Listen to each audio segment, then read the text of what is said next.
a choice right now, between fear and love. It's just a rock. Out of the dark night of ignorance and into the shining light of truth. Expounding reality. A population of citizens capable of critical thinking. We don't see things as they are, we see them as we are. There's a level of reality where everything dissolves into an ocean of energy. We empower our experience by insisting on our authenticity. That's very profound. Very. Expanding reality. Welcome to Expanding Reality's bonus Contact at the Canyon episode. Now, that is to feature an event that will be taking place April 20th through 24th at Duck Creek Village in Utah. Now, this episode here, we bring Brandon Powell, Graham Dunlop, and Darren Grimes, who are just a few of the folks that are going to be there. A couple other folks that are going to be there that we are going to announce right now. Spoiler alert, is my wife, Mary, and I. Hi. Yeah, so we're totally going to this thing. You guys should come hang out with us. There's only a couple spots left, so y'all come hang out. I want to give you huge hugs, and Mary's cool as shit, and y'all get to just hang out. I think it's going to be a lot of fun. Hell yeah. So all the ways to find this event located down in the show notes. Make sure y'all check that out. So without any further ado, let's get to this super dope conversation about Contact at the Canyons. Yeah. Ladies and gentlemen, everyone out there in listening world, welcoming to the show, we have Brandon Powell, Graham Dunlop, Darren Grimes. We're getting ready for the Contact at the Canyons. I am super excited about this. Of course, David Warner Mathisen and Kesenya Moore will be joining us for another episode, getting ready for this thing as well. They will be joining us also. I'm going. This is my announcement to everyone out here to come hang out with me. I'm already so excited. A couple of folks have already emailed saying that they heard that I was going to be there through Grimerica and said they can't wait. So we're all pumped about it. I wanted to have you guys on to get everybody else more excited about it and just talk a little bit more about it as well. So if you don't mind, let's run around the room. I know we don't need introductions, but for my audience, we don't want to assume. So for those not familiar with you, Graham, you've been here before, brother. How are you? Good. Thanks for doing this. Appreciate it. Dude, absolutely. Looking forward to meeting you in person, too. I know. You're going to need the biggest bear hug ever. Just be ready for it, all right? I'm pretty short. That's fine. That's fine. I bear hug at any height, so that works. Might Darren, have to take a knee. Darren, dude, if you don't mind, man, welcome my audience to yourself. Just let us know a little bit about you, dude. I'm one half of the Grimerica team, where we've been doing a bunch of podcasting that led to these tours. That's led to a bunch of stuff that leads to me getting myself in all sorts of trouble on the internet lately, it seems. But it's been a blast. I wouldn't have it any other way. The trips are my favorite part of all the stuff we do, for sure. Yeah, it sounds awesome. Cannot wait. And of course, gentlemen, all the ways to find y'all located down in the show notes, as well as Contact in the Canyons. Brandon Powell, dude, it's an honor, man. Nice to meet you, sir. Nice to meet you as well. As far as my relevance, I'm a coach who works with these guys, utilizing my training with the Wim Hof method. So we do cold water and breath work, and we shamanize hard, man. It's good stuff. I've been involved with Contact, I guess, since almost its inception. Not quite, but roundabout. Came in with a wave of good people and got linked up with these boys with Randall Carlson, and I don't know. It's been a great ride doing the Contact. Well, it looks incredible. And Graham, I had you on just a few episodes ago, and we were talking about this. I was like, dude, I think I'm going to join you guys for the next one. And then get a call from David, and all of a sudden we're going. And my wife and I are going as well. So this is what's so cool as well, gentlemen. My wife and I have not been on a vacation in 8 years together. We have done this whole build a life you don't need a vacation from, but that's only true for a certain time, right? And so now we're extremely excited to be going and doing this. So that's the other thing. My wife will be there as well, so y'all can come hang out, come meet. Super excited about this. So let's get into, first of all, how did this get started? What kicked this all off? Well, the trips themselves kind of started. I mean, I'll give a shout out to Cyrus. I think he's a listener to your show, to Cyrus from Seattle. he just rented a cabin. I think he got in all sorts of trouble with his wife after this too, because I don't think he told her, but he just like, he called us up. He's like, dude, I'll rent this cabin. It's down by Spokane, which is, kind of, it's about 8 hours from where Graham and I are. And it's kind of not quite halfway between here and Seattle, but it was a cool little cabin. And he paid for the whole thing. He was like, you guys come down. We ended up going down there. We brought a couple buddies from Calgary down with us and met up with a few people from Seattle and had a little meetup. And I think it was just like a podcast that we recorded there, and it was sitting around and we didn't really have a name for it because we had, at the time, we were like brainstorming this new show we were going to do that fell through. So we ended up having this podcast that came out. It was called Contact at the Cabin. And from there, that spun into, we wanted to do another meetup the next year because there's more people interested. So we went out to Seaside, Oregon, did sort of just a meetup there where people could just say they were coming, and we got an Airbnb and people could pitch in on the house and stuff like that. And it was a good time. We went down there. It was weird, like had this weird culty attic with like 10 fucking little single beds into it that people were sleeping in. And it was a good time for sure. We learned some lessons. Like a bunch of people said they were going to come and didn't come. And we ended up footing a bill for the Airbnb and all this. And we were like, well, how can we do this in such a way that it's sustainable? Because this is fun, but it's not sustainable for us to just be shelling out this money all the time. And we were like, well, we can't charge people to come hang out with us because that is just weird. So we were like, well, we could charge them to come hang out with other people. And we started with Randall Carlson. And that's where Brandon came with Randall's then business partner. And that's where Brandon and I met. So he was very much a part of the first like official one. The other ones were just sort of mini meetups. So Brandon was there for the first one we actually did. He was there doing the breath work every morning. And we went away from that, learning more lessons, but also with like a real sense of how powerful getting all the people together was. Like, we met some people that we're still best friends with today, Brandon being one of them, the Brothers of the Serpent. I mean, the list is too long to name. We've got, so it was this thing where you went there, you had 3 groups come through in 10 days. And at the end, everyone, people are crying. And you kind of notice there's this thing missing from our culture. So we were kind of working with Randall on what we could do around him, but I didn't want to base all the events on Randall. So after that first one with Randall, actually the next event we took a crack at doing was the Utah one? Was the Utah one. No, you know what?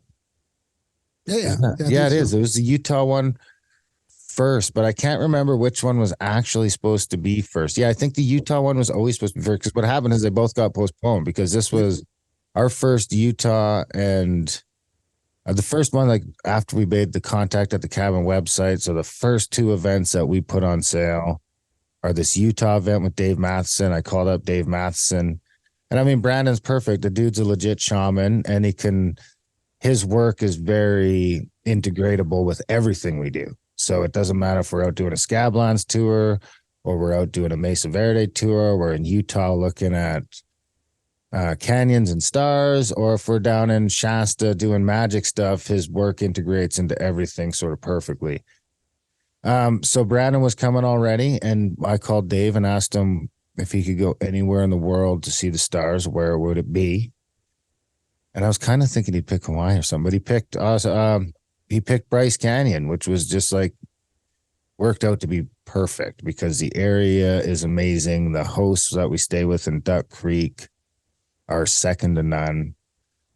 And so we ended up having to postpone everything. I mean, our original plan was we were just powering through with the trips. Graham and I are both no agenda guys.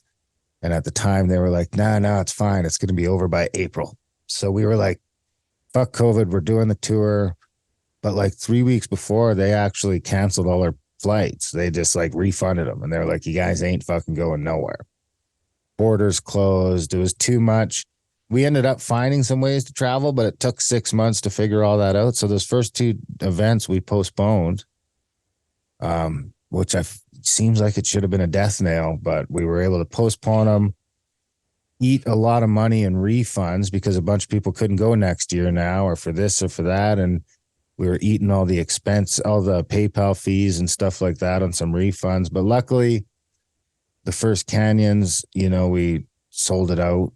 And then when we put it back on sale for the next year, it was sold out again within like 3 months or something like that. And so it was sold out 9 months prior. And the Randall events have been a huge hit, which just sort of helps with keep everything else afloat. So it's been interesting. And then this year coming around at the Canyons, what we had is a bunch of people came for the first couple of years, and now they want to branch out to different events. And we're in between. We just did a trip to Egypt where we took a bunch of people to Egypt.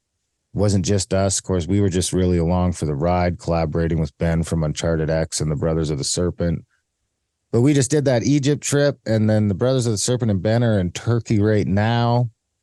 And Randall Carlson is doing an event in Sedona that same weekend we're doing. So we're in this weird spot where this event that's usually sold out 6 or 7 months before still has some openings here a month before. So we're hoping we can get some new faces out there to come out and have a time. And it'll be a time. I mean, the stars at Bryce Canyon are amazing. Zion Canyon is probably one of my favorite places on earth. It's really something there. And I haven't even done the Narrows yet. And the side-by-siding is fun too. I mean, there might even be enough snow this year we can get some snow machining in. Oh, The thing is, it's like I like to think about this like it's an intimate conference. So instead of going to some hotel for a weekend where you see like 10 people presenting for an hour, like you go instead with 30 or 40 people at a resort or a huge Airbnb. You get picked up from the airport, you go there, food's taken care of, lodging. You get to do something like Brandon's shamanic work and the cold plunges and Dave's Myths of the Stars, for example. And then you get to hang around with them all weekend along with all the other guests. So it's kind of like a, less variety, but more intimate conference with everything taken care of.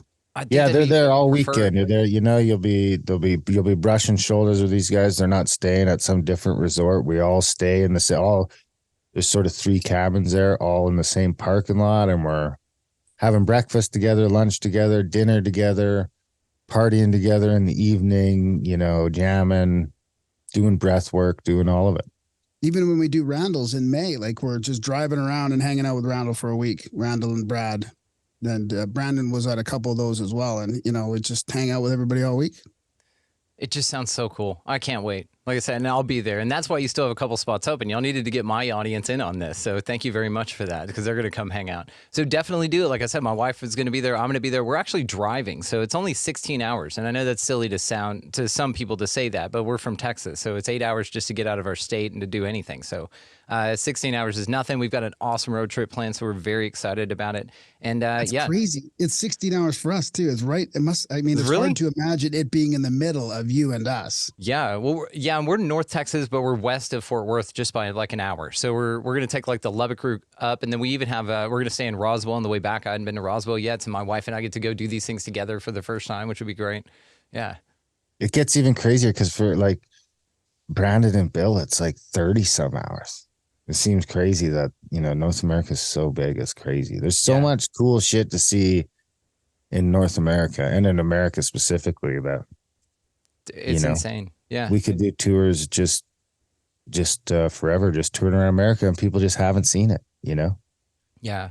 That might be a cool thing too. Like start at a place and go to like 3 different sites, and stay at 3 different Airbnbs along the way. Have sort of a nomadic at the cabin, Well, we kind of do that with our Montana tour with Randall Carlson. The Montana one starts we pick you up in Washington and Spokane. We look at a couple sites. We head to Idaho for a couple nights. Yeah. And then we head to finish it up with 3 or 4 nights in Montana. So badass. But those are more hotel style.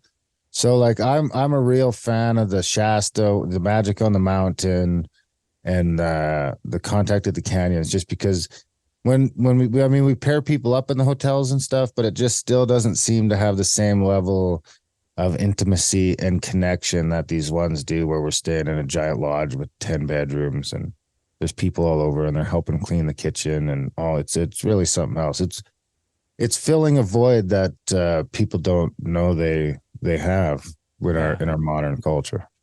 Yeah, Drew Burkholder, he's a listener of y'all's. He's the one that told me y'all were shouting us out on your show there the other day, and so he's going and can't wait to meet him. Like, we're both super pumped. He's been an expansive insider. He's a friend, and I get to meet and shake this dude's hand in person. You know, this is going to be awesome.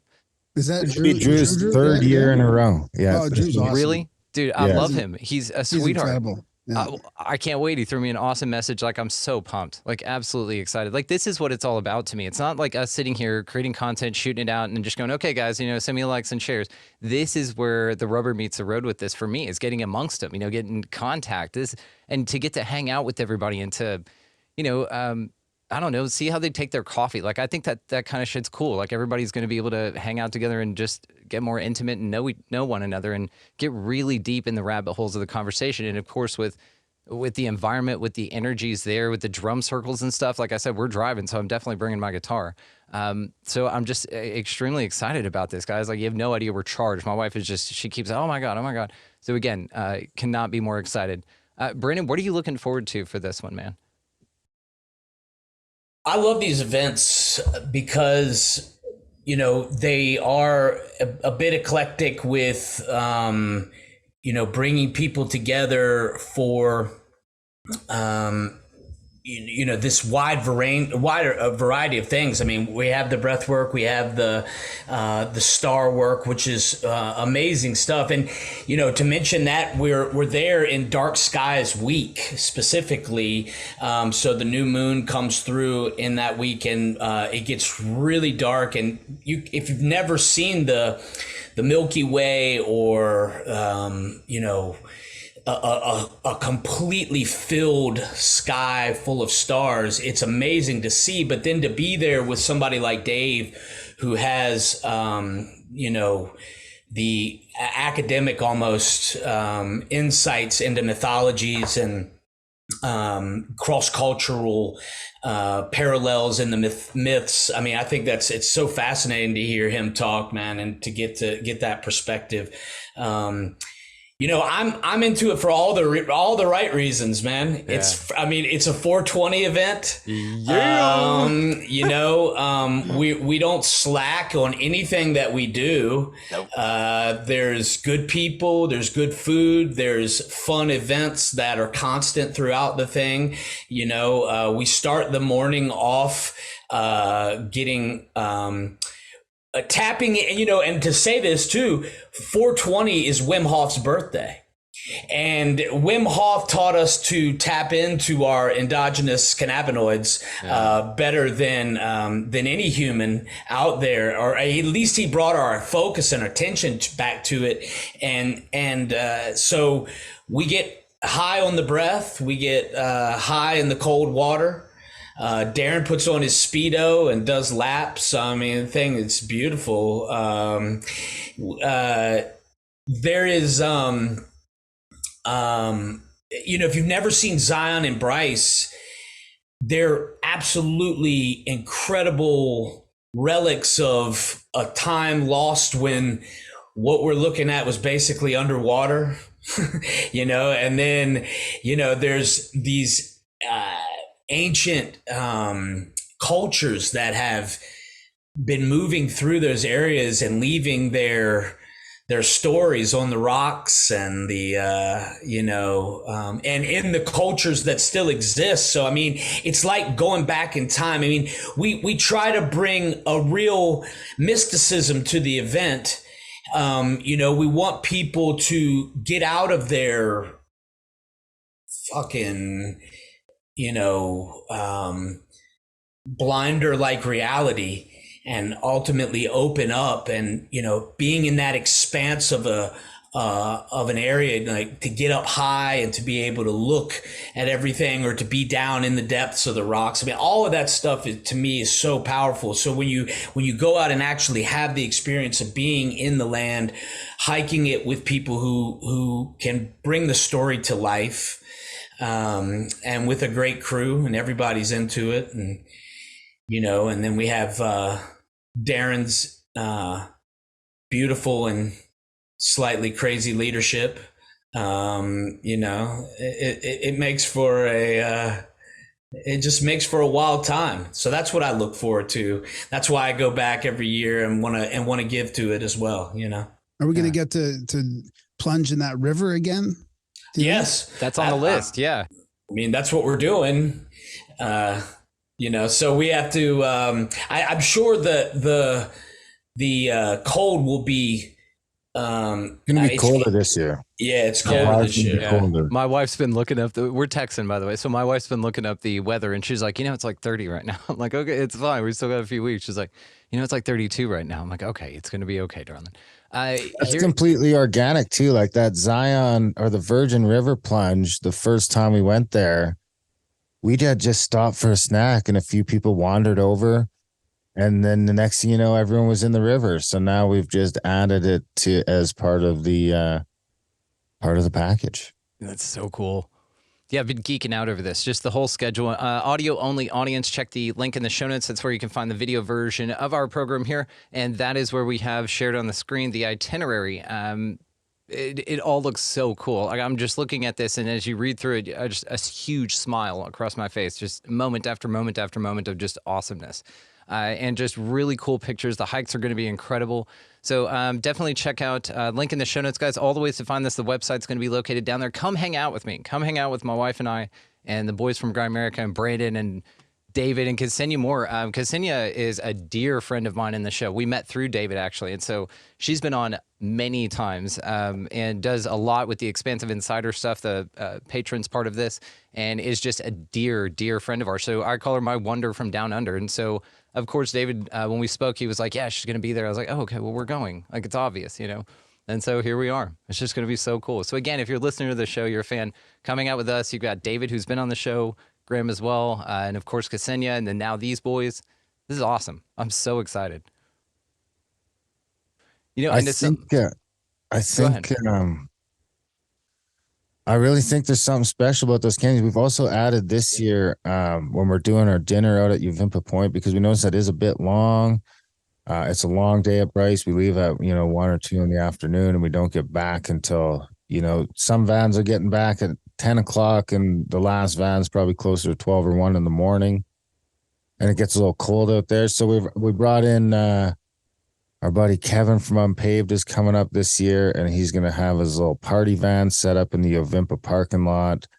He'll be serving margaritas or waters or coffees for whoever wants anything up in the parking lot. He'll be playing some music up there. We'll have a little show going on with a live DJ and a couple of little propane fire things so people can go warm up.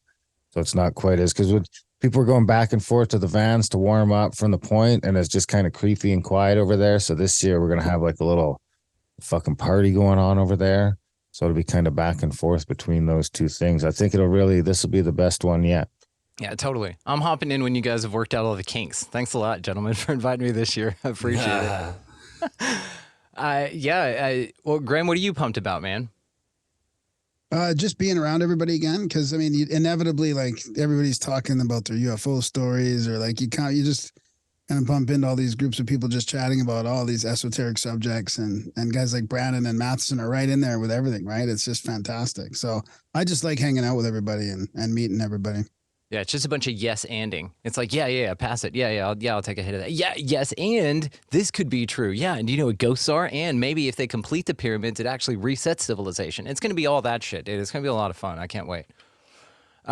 So I'm also very interested in, we're going to look at petroglyphs. So can y'all tell me a little bit about that? Because I just finished my 4th book of the year, is this Kivas of Heaven by a guy named Gary A. David, who I do plan to have on the show. It's about ancient Hopi star lore, and it's fascinating, absolutely fast. So that whole area was something I was engulfed in for about a month here. So I'm extremely excited to take this applied knowledge and go out there and see it. So what's up with the petroglyphs? What are we going to see? They're right off. It's our first stop at Zion on the Sunday. It's not a far hike either. I mean, if we get the good parking spots, it's probably only about a 15-minute hike in. And the other thing to think about, which might make your wife a little happier, is it'll be cold up at the cabin probably, but once we come down the mountain into the 2 canyons, it tends to be a lot warmer.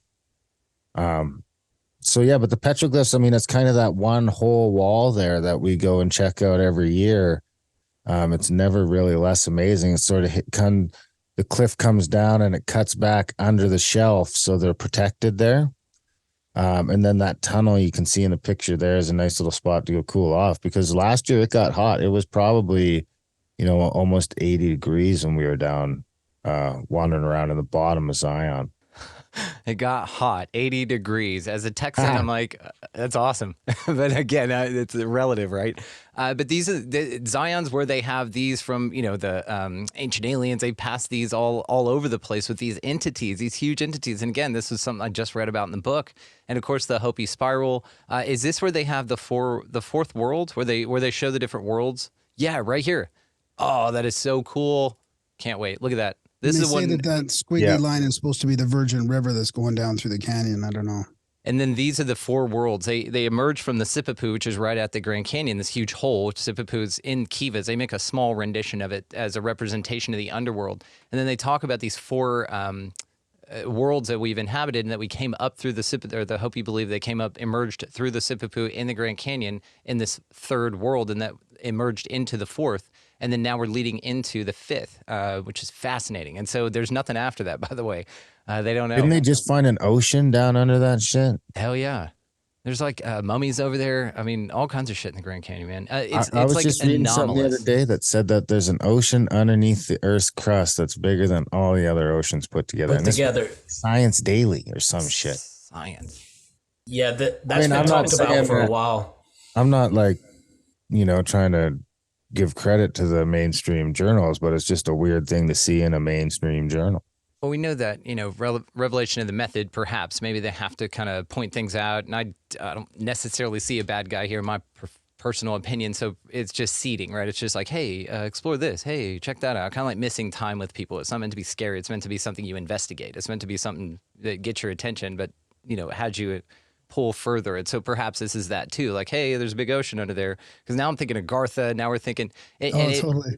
And when you go to the idea of these fish people, these fish gods and stuff like that, and then married with the idea that Hopi believed that there's another world that they emerged from, and then now this evidence, and now you're putting it all together that maybe it was like a water world or something. Yeah, and a lot of the Mesoamerican or Central American ancient tribes had that legend, right, from Xibalba, always coming from underground, right? Yeah. So many ancient cultures had the inner world as somewhere where people came from. Yeah. And this is kind of what Randall Carlson and them talk about, that Unger Dryas period, that maybe that's when a cataclysm happened and then they fled underground. And we've talked about this in that same vein, is it's like, yeah, like if that happened now, and what's sort of one of the ideas is it could have perhaps wiped off all but like 1,500 folks on the whole planet, right? So if you think about that, it's like, well, if that happens, I don't know how to make a cell phone. We're done with cell phones. That's just over for us now. You know what I mean? So you think about the level of knowledge that takes out in a society. And it's just really interesting, those sort of events. What do y'all think about those? Do you think that they're deliberate or cyclical, or what do you think? Like the cataclysms? Yeah. Well, it would seem that, I don't know. It seems like it's cyclical. It seems like precession is probably caused by an orbit with some sort of binary. It takes 25,920 years. And every half of that, we seem to run into some shit. Hopefully it's not half of that. Hopefully it's every like full rotation, because then we got another 13,000 years. But if it's not, then it's coming up, it would seem. But I don't know. I really don't know. I don't think that any of these fucking people have any idea what the fuck they're talking about. The older I get, the more I think that it's all just fucking hearsay and nonsense. And I mean, there's a lot. We're real good at engineering for sure. And the theoretical stuff seems to work, but I'm not convinced when it comes to the history that we have any fucking idea what we're talking about. Like, be full of any idea, full stop. Anything past like 300 years ago, or maybe even 200, might as well be make-believe. I mean, there's probably a lot of pillars of truth scattered throughout it, or grains of truth scattered throughout our historical story. I think a lot of the dates are fucked. It's been sort of convoluted here and there, but for all intents and purposes, anything past 100 years ago is on pretty thin ice. We had Jason Bershears on the show from RKX. I don't know if you've talked to him yet or not. No, but very familiar. Yeah, he's read like those 1,200 ancient books, and he thinks there's a phoenix cycle that happens every 138 years, and there's pretty good evidence for it. But he also thinks that at 2159 BC, 4 of his texts that he's read point to this date as being a huge cataclysm, like a release of the vapor barrier, basically. So that's kind of interesting. So I think his thing would be it's kind of engineered. It's cyclical, but it's also engineered, Like by the environment. It's an intentional reset from sort of like almost like an AI simulation type way. Yeah. It's interesting. Which is kind of fascinating. So he kind of doesn't really agree with Graham Hancock and Randallson on their timeline. Mm-hmm. But I think he would agree on some of the sort of cataclysmic parts of it. But I think he thinks that that was the vapor canopy collapse, which was the Great Flood at 2159 BC. Brandon, what do you think? I think that it's really interesting to listen to all kinds of people's thoughts on it all. I love, what drew me, I guess, to these guys originally was a connection that I had with Randall. And I was always interested in Randall's work for many reasons. But when I look at history, and when you look at the timelines, nothing seems to be what we've been taught.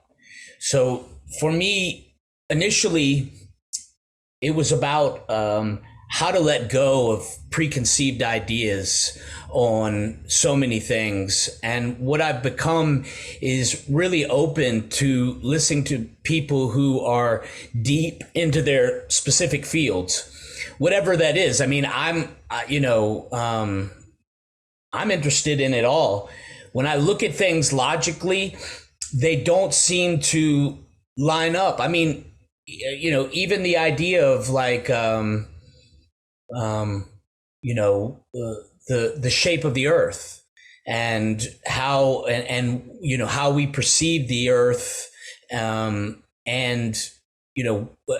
you think about how limited your personal knowledge is and how you're completely dependent upon somebody to explain it to you,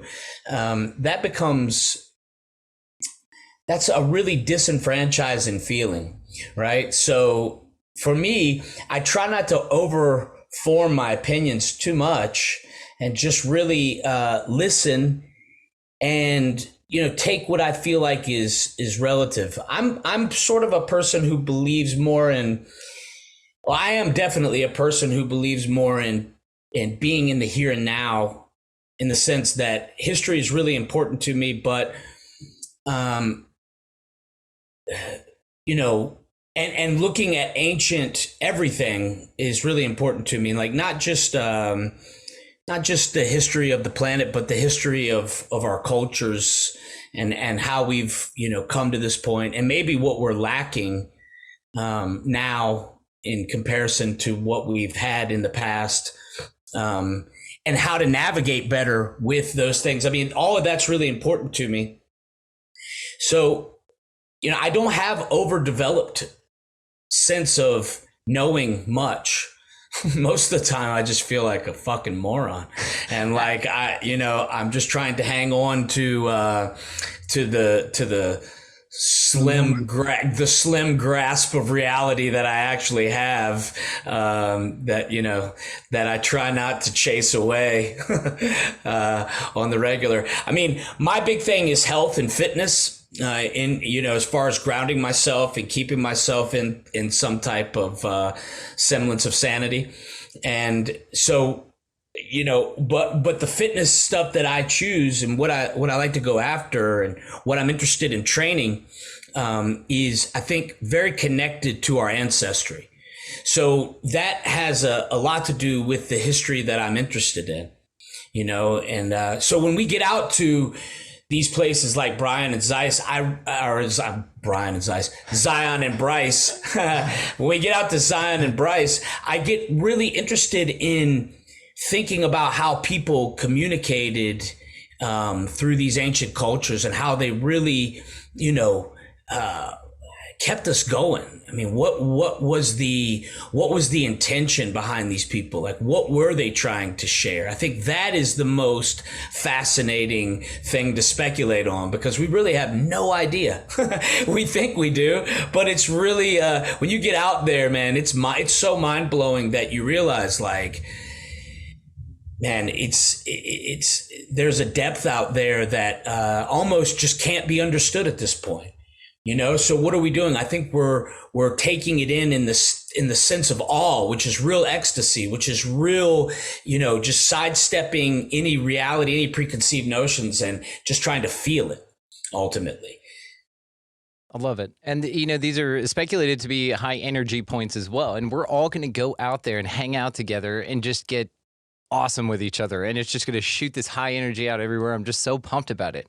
So to that question, actually, have y'all ever experienced any, or anyone at these events, experienced any freaky woo-woo, as we call it? Any UFO, any paranormal encounters, anything like that? Yeah, there was a couple UFO sightings. Darren, wasn't there the one I missed? I definitely, yeah, there was UFO sightings in Utah at the star looking thing. We've seen a bunch of stuff. And Colorado, but those were out. apparently In Colorado, Elon we've seen satellites, stuff too. Yeah, but those were apparently Elon satellites. We'll definitely see Starlink while we're out there. I would guarantee it, you know. I had a guest on that says, and I just kind of want to ask y'all about this too. What do you think that, okay, and Brandon, this is going to be fun for you. What do you think about the idea that Starlink actually was just a smokescreen for a UFO event that they knew was going to occur? So they send something up, or say that they do, called Starlink, that resembles what they know is going to come in. Sort of this idea of a chronovisor, that they have advanced knowledge of events or probable timelines that they have access to, right? And it's all fun and speculative, and I have no idea, but I'd love talking about this shit with y'all. So what do you think about that? That really, like, anything up in space, perhaps, again, this comes a question back to the shape of the Earth, it's actually sort of more of an event that they have advanced awareness of, and so they say it's a satellite. I could maybe. Who knows? I mean, that shit you know what Colorado, I mean? How do you... It's like a string of stuff. It looked like an anal bead going up into orbit. Yeah, that's the one. Yeah. And they're called like the wand craft, I believe is what it was called. But allegedly, again, what do y'all think about that? Well, Elon could be an alien for sure. 100%. So, yeah, I mean, he could definitely be some kind of clone. Or, you know, yeah. And maybe that's what it is. Maybe that's his brethren coming back. And so he's like, shit, it's going to look like a string of anal beads. Hey, guys, we're going to launch a bunch of satellites. And no worries, it's not my brothers or anything like that. Don't worry about it. I'm just hang out with my Beelzebub shirt here. Well, you guys remember Childhood's End, Arthur C. Clarke, right? Oh, yeah. So the whole thing was with those aliens is that they all looked like the devil. Devil, yes. Yeah, you know, and so maybe you're onto something there. Maybe, yeah, they're all just going to be a bunch of gigantic devils. Yeah, but they're really awesome. To fake an alien, you know, it seems like a lot of work.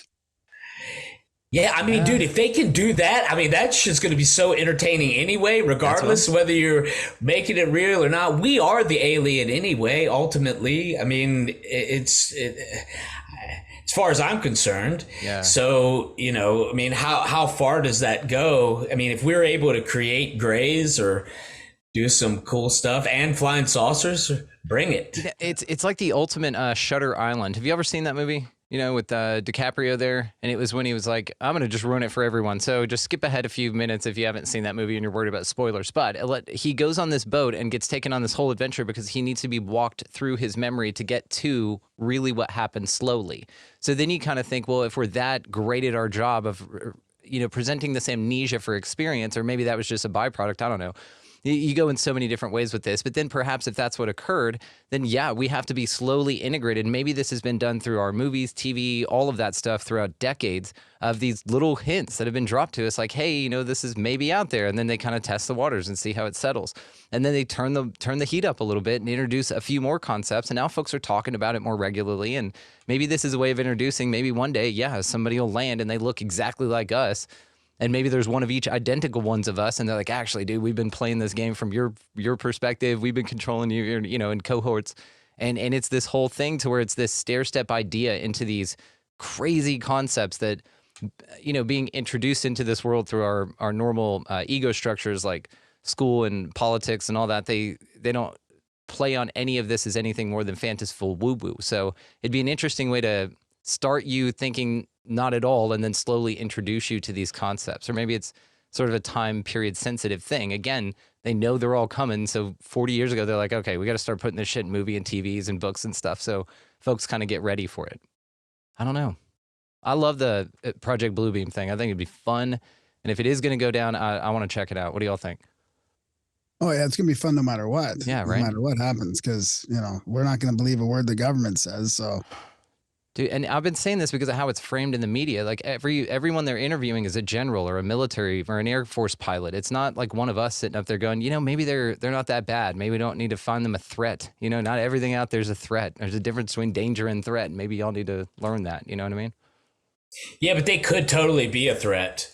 They could. Yeah, they could be coming here to just swallow us whole, and we could be fodder. I mean, nature is very brutal. Yeah. And when you experience it on like this type of reality, nature is, definitely, it's definitely consuming itself, right? In the Ouroboros. So, we're always, trapped in that. And it seems that if aliens were coming here, they could very likely be, predacious, or at the same time they may just see us as nothing. It's like if they could actually, but I'm more inclined to believe that we can communicate through beings consciously when we induce particular states. Yeah. So we have to create the state of consciousness that we want to be in order to perceive these other realities. Obviously, it can be done with plant medicines. It can be done with altering your physiology through the breath. That's a big one. When you look at what we actually know about creating non-local, like transpersonal states of being, they're created by inducing high stress states onto ourselves. So these high stress states create a fight or flight reality that can be all consuming. We don't realize like how powerful those states of consciousness can actually be, but they can become all consuming. When you compare the psychedelics to, say, near-death experience, and that's, I think, an important aspect of what the ancient cultures were about too, is sort of microdosing death a bit and having a deep fascination with what it meant to transcend, the normal hum of life. That thing that the space that we always are consumed in, but how do we break free from that? And you'll find a lot of like-mindedness for sure in the Contact at the Canyons event. Oh, yeah. For people who enjoy peering into those realms, exploring those spaces. Yeah, and we are absolutely here to do so. Yeah. Well, gentlemen, this is awesome. I'm very much looking forward to this. Cannot thank you enough. Is there anything else that y'all want to close out on here before we wrap up? I'll read a couple of reviews. We just started taking reviews not too long ago. So since your audience is maybe new to these kind of trips, it might seem kind of weird to, like, okay, I'm going to go to this lodge in the middle of Utah with a bunch of people from the internet. It's going to be awesome. Sounds great. It is awesome. And it is. But I could see where some people might be like, this seems fucked up. So I'll just read a couple reviews from some people from all over the world. From Peter, who's coming back. This will be his, I think, 4th or 5th event with us. These trips are truly fantastic. Some of the most well-read and open-minded people I've ever met, all gathered together to share ideas. A truly once-in-a-lifetime experience. And then I'll read one more from Maxwell. This one's just from our last trip down to Mount Shasta in California. Magic on the Mountain 2023 was an amazing trip, both literally and figuratively. I think they ate some mushrooms. I had the most fun I've had in years hanging out with a group of nice, like-minded people. Everyone seemed to be on their own journey, which is not unlike mine. No egos. Only genuine people were in attendance. Graham, Darren, and their crew were excellent hosts. Graham wasn't there, but he must have you confused with someone else. In spirit. Well, I was also hosting from online prior. Yeah, so. there you go. Yeah, that's right. He was. So he was part of the team. It's a low pressure situation. Everyone is relaxed and you won't have to worry about small talk. I didn't hear anyone mention the weather once as a topic of conversation. Also, there are plenty of the stickiest, ickiest, dank nugs that you are into. If you are scared of jumping into cold water and breathing heavily, don't be. It's fun, primal, and starts the day off right.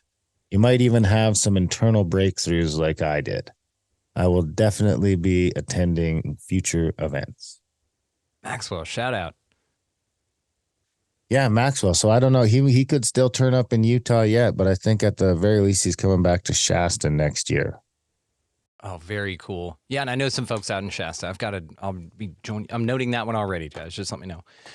Well, outstanding. I cannot wait for this. Again, all the ways to find you guys and the event will be located down in the show notes. Make sure that y'all check that out. Very, very excited for this. So again, I'll be there. We'll all be there. Can't wait. Thank you, gentlemen, so much. This is awesome. Thanks, Brandon. Thank you, guys. You can find all our stuff at Grimerica.ca. If you just go to that, it'll have links to the trips, to the audiobooks, to all our podcasts, everything else. Just want to take a moment and thank those awesome dudes for coming and hanging out and inviting me and my wife out to this thing. We are super excited about it. So again, this thing takes place April 20th through 24th at Duck Creek Village.